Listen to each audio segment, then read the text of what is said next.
About 42,000 years ago, in the skies above northern Africa, there was a skirmish or war between the A.I.R and the Tartessians, or the reptilians.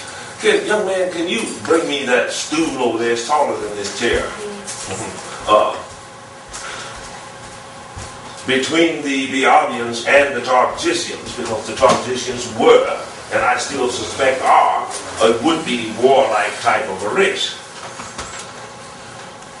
Some of the ships were injured, and they were down on an island.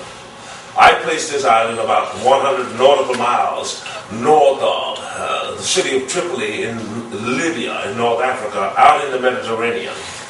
You have come to know it as Mu, or perhaps Atlantis.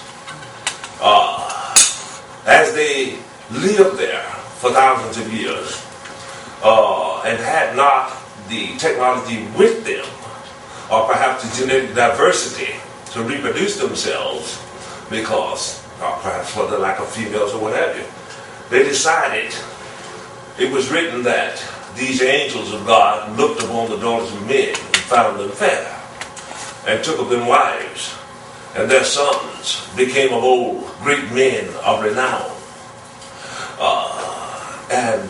Thus began the chronogenesis. Shortly thereafter, pyramids started raising in the valleys. Astronomers, horticulture, animal husbandry, all of these things, homogeneous societies started rising up in the Fertile Crescent, and what have you.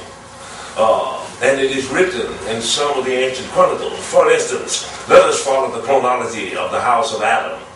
And we'll find that coming down from Adam himself through Enoch and others up to Methuselah and onwards, some people live 700, 800, 900 years. And this is a fact. Now, if they knew how to irrigate,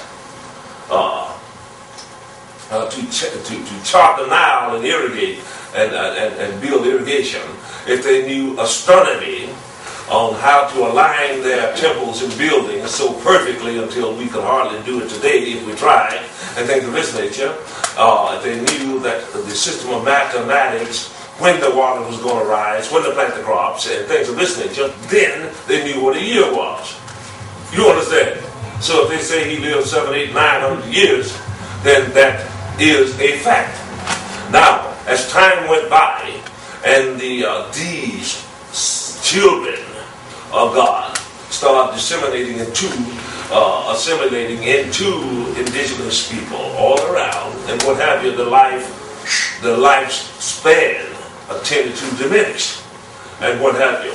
Ultimately, these offsprings became upstarts, so to speak, to the extent as to where they considered themselves gods and things of this nature, and would have ultimately returned to the mother island and took that technology and things of this nature.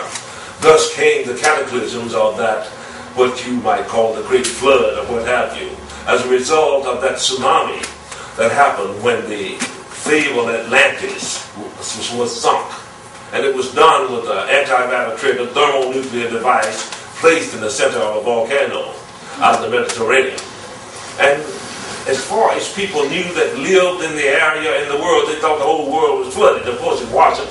But since even until this day and time, about 95% of the people of the earth live near the waters. They thought life was over, that all the world was flooded and all of this. Yet that genetic trait still lives in you.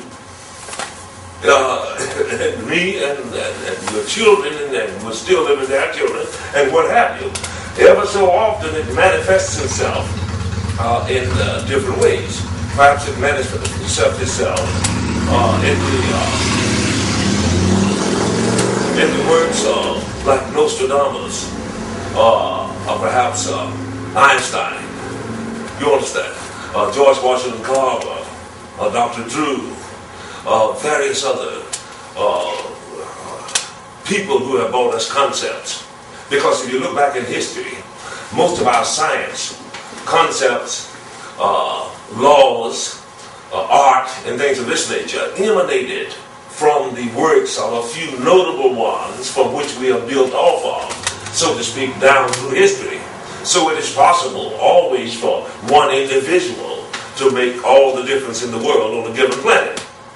Who knows, if you want to come up with a concept or even a philosophy that may change the world and what have you. So you must never sell yourself short.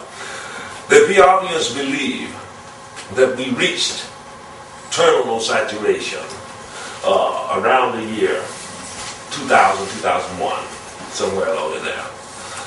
And that ultimately this thing will come to a head one way or the other around the year late 2011 or sometime in 2012, when ultimately it will be decided whether man will continue as a viable species or be cast back into what's left of it, into the doldrums of bestiality and things of this nature. And it seems that we are headed lickety-split, rolling downhill toward that day. It does not seem as if we are trying to use our natural spirit of fairness and decency and compromise, love and order to prevent these things from happening. It would seem that the world has fallen into the hands and to the clutches of a small number of very depraved and greedy entities that ultimately will stop at nothing to achieve their aims, even if it meant the forfeiture of the world. Now you say, wow, surely they wouldn't want humanity to die. My goodness. Certain scientists have calculated that 95 out of every 100 human beings on the earth could die tomorrow. And the rich ones will still have enough to work their fields and be servants and to rebuild. You understand? So therefore, it's probably cheaper to chance the death of many than it is to clean the river that he's poisoning. If you want to look at it from an economical level. You see what I'm talking about in things of this nature. So this is how humanity, in many cases, has come to start looking at things upon the earth. In 1975, while aboard that great mothership, I was fitted with a kind of virtual reality headset. And in a span of about 12 seconds, through a strobe light like effect,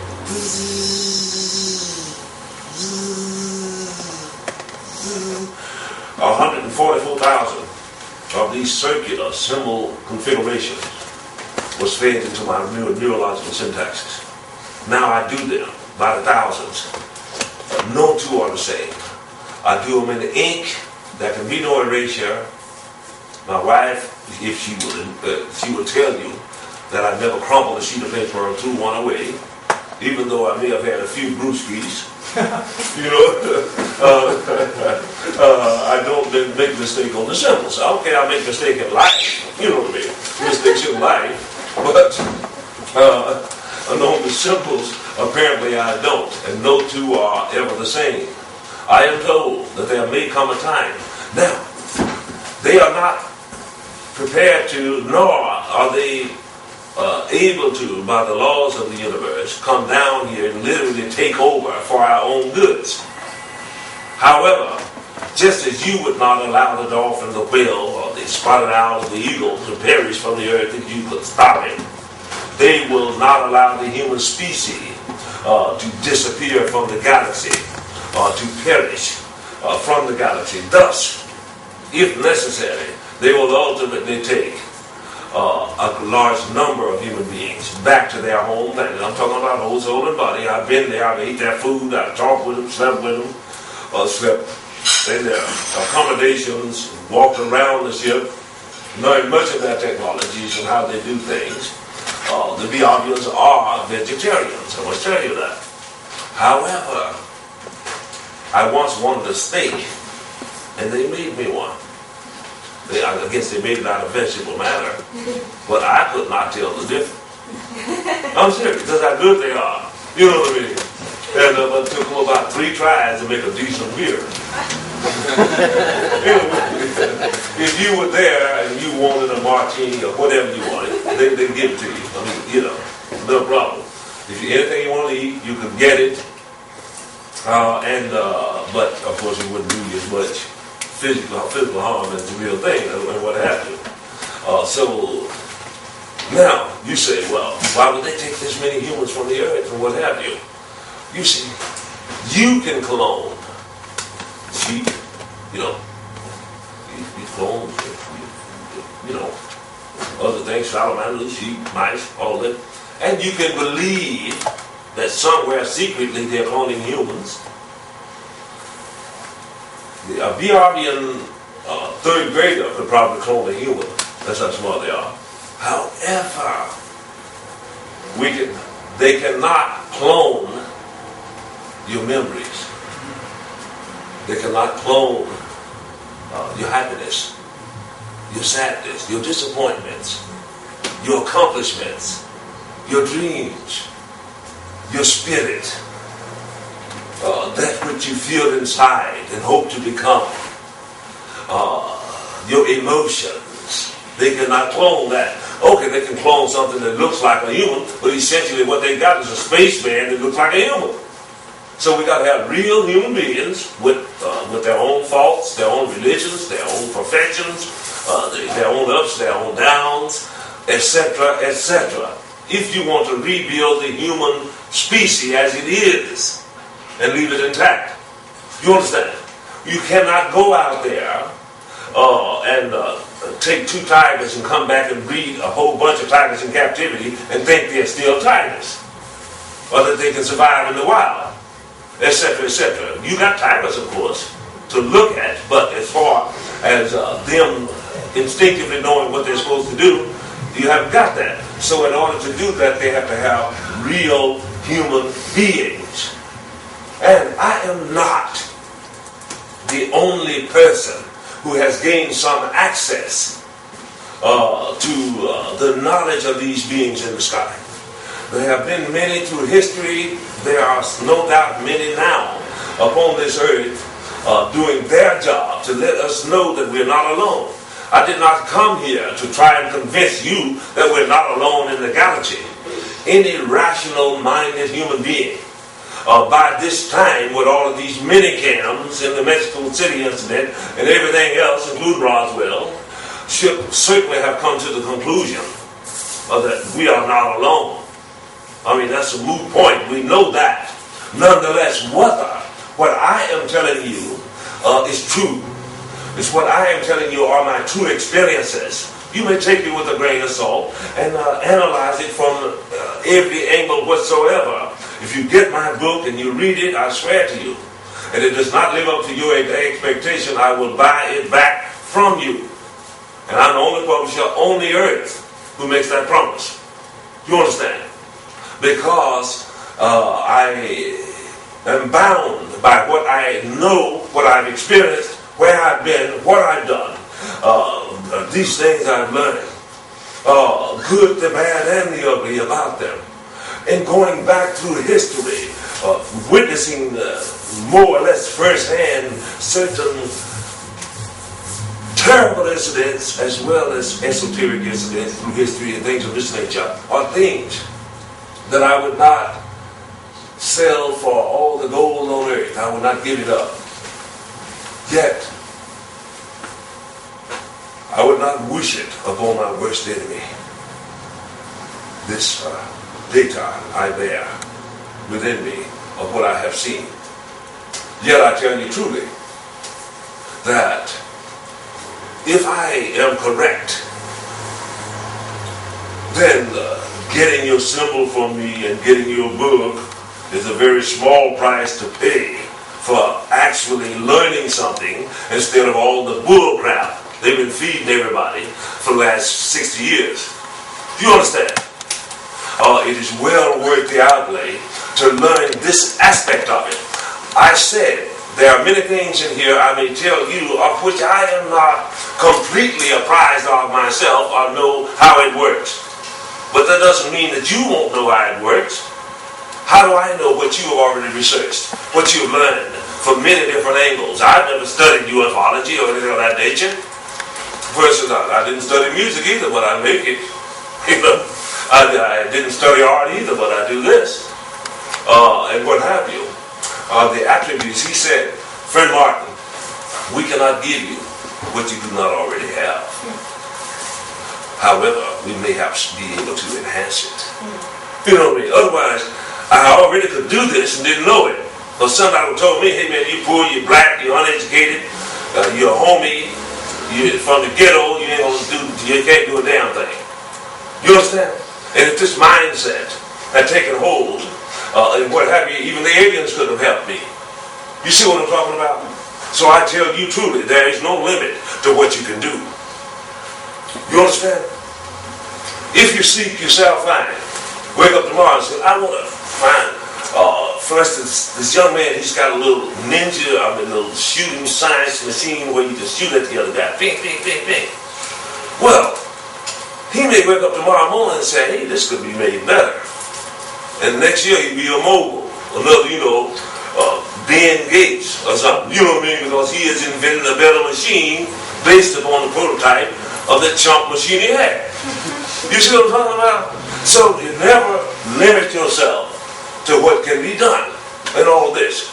Personally, I think if you're going to shoot me, I should be able to feel it. You know what I mean? You know what I mean? And so if you do a direct hit, and it ought to hurt a little bit. Oh, okay, a little bit. You know what I mean? And then I think you can sell them. Well, all I'm saying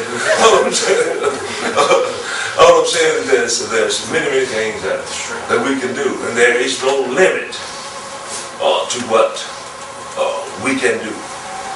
There is no limit. Now, Einstein, for a long time, theorized that matter itself could not travel faster than light. Nonetheless, he also proposed the unified universe theory. And, now this day, we know that there are particles that can travel faster than light. Particles. The A.I.R.ians achieve faster than light speed what they call electromagnetic generated scenario spatial displacement. You call it time travel. LNS, about 6 trillion miles an hour, that's the speed of light. 6 trillion miles a year, that's the speed of light. If you can approach light speed, you do not have to travel fast to enter a quantum window or to generate one.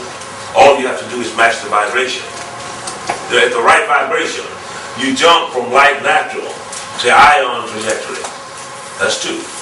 7 steps. From ion trajectory, you vibrate up and jump to tachyon interface. From tachyon interface, you vibrate up and jump to moon.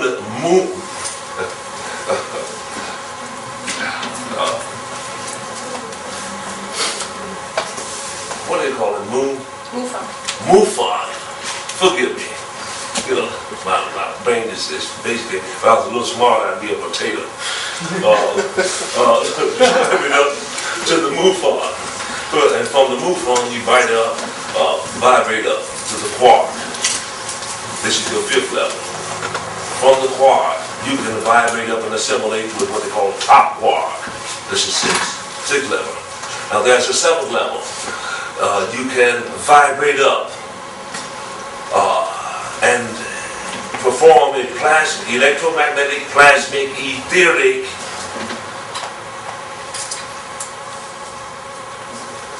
interface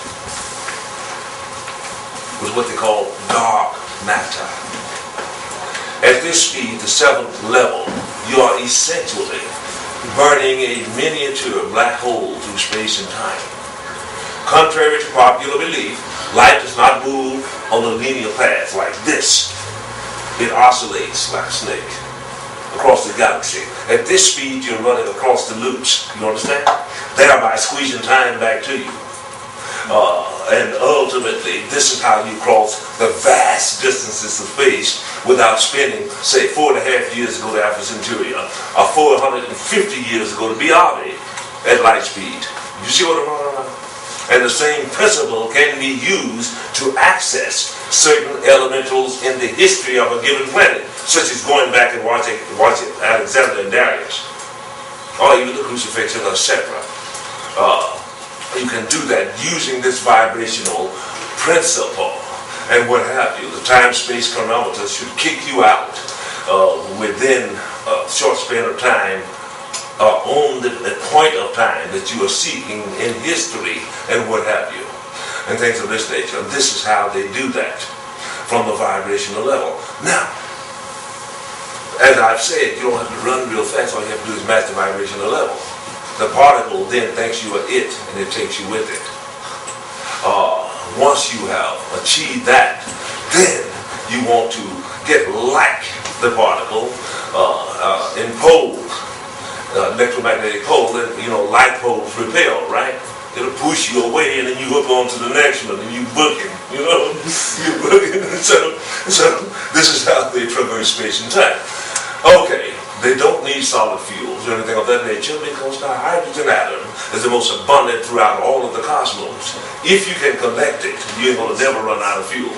You understand? Hydrogen fuel cells. Yeah, you ain't gonna never run out of fuel. Now, we have the technology to go to a hydrogen economy. We have the technology. I tell you truly, wherever the wind blows, wherever the water flows, wherever the sun shines, free power abounds. Do you understand? All you have to do is collect it. And we have the technology to do so. We actually have it already and can make it better and what have you. So all of this stuff about we got to kill somebody to get the oil is not true. We could long since have started transposing to this manner and way. You understand? Were I a leader among humanity, I would give you a great tax break and make it against the law to build any house without solar panels. Or where possible, wind generation. Or where possible, you understand, aqua, electromagnetic generation, or what have you, using the highest of technologies and all of this. We can make you a light bulb that'll last 100 years. And burn 1/10 of the voltage. You see what I'm talking about? These things should be made mandatory for all new buildings going up, for all refurbished governmental buildings. You understand? And for any other building that wants to go that way to get the tax break in the future that's already been built, and things of this nature. And within 5 years or less, we could have reduced our dependence on foreign oil through this manner. I'm not talking about taking all the cars off the road and everything or going all hybrid that quick. But I'm saying if we did this, we could have reduced our dependence upon other world oil supplies by 75%. We could do that because we do produce oil ourselves, and things of this nature. So, and what have you. So it's not out of the realm of man to do it. It's all there. It's all there in the patents and copyrights. It's there. Public domain. In 1961, I believe it was, a young man up in Canada made a car that ran off of one spark plug. Just one. And it ran just as fast as the existing cars on the market and got you over like 100 and some miles to the gallon. Chrysler bought it. And you have heard from it no more. Yeah, bam. You understand? You heard from it no more. Jimmy Carter did the solar energy thing in the 70s. Jimmy Carter gave tax breaks for homes with solar energy in the 70s. It was still by Reagan there. Yeah, but you see, he didn't last long. Still by Reagan.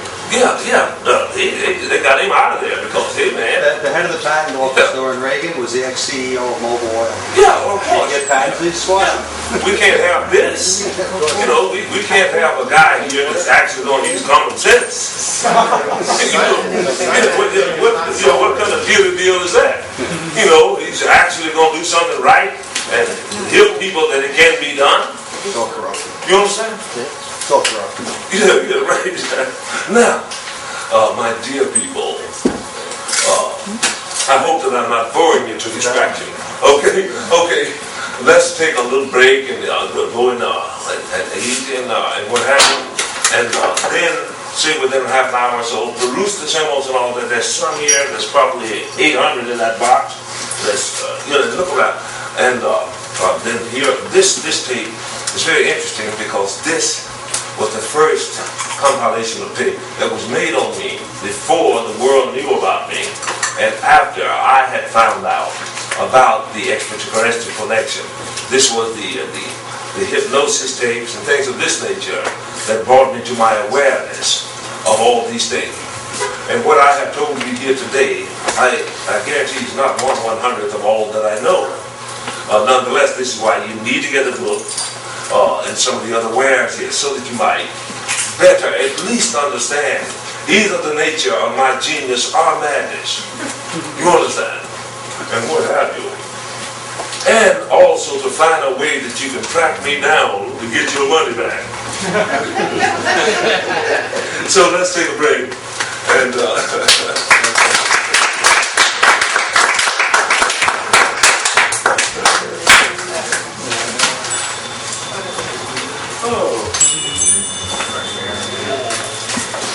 Greg got Big